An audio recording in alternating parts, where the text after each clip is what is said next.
If ever there was a day for the Bush administration to hang a big banner on an aircraft carrier, it wasn't 5 years ago in May 2003. But it might be today. For the first time since 1972, when the oil industry was nationalized in Iraq, a private oil company is open for business in Baghdad. That's right, after 36 years, Shell Oil is back, everybody. Black gold, Texas tea, Baghdad bullion. Mission accomplished. We'll have more on that in just a moment. First, though, it's time for a few underreported holy mackerel stories in today's news. In the beginning, fertilizer was just a lot of bull manure. Then science gave us fertilizer, which in the wrong hands could be used to make bombs. Well, science may have solved the problem it created. A new fertilizer has been developed which almost eliminates its potential use as an explosive.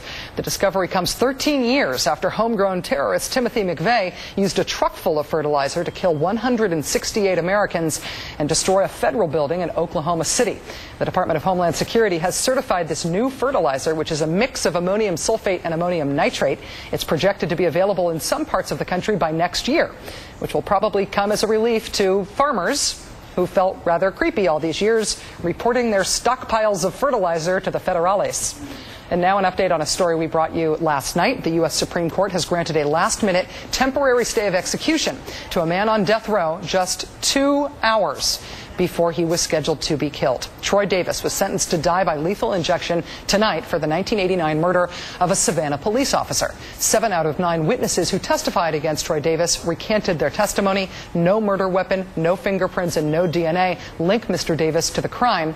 The Supreme Court temporarily stayed the execution just until Monday, when the court was already scheduled to decide if it would hear Davis's appeal. If on Monday the court does not agree to hear his appeal, Mr. Davis's execution will be back on the calendar. Read more and stay tuned. We will.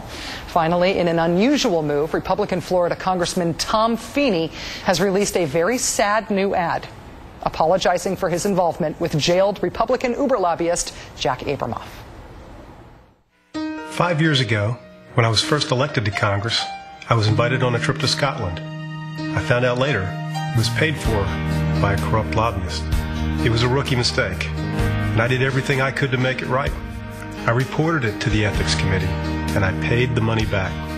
I embarrassed myself, embarrassed you, and for that, I'm very sorry. Congressman Feeney claims his Abramoff golf junket to Scotland was a rookie mistake, though he was the Florida Speaker of the House in the 2 years before he was elected to Congress. Does that still mean you can call yourself a rookie?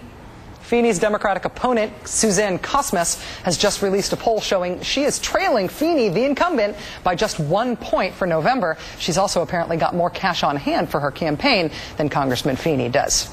Funny how apologies and political desperation often sleep so close together.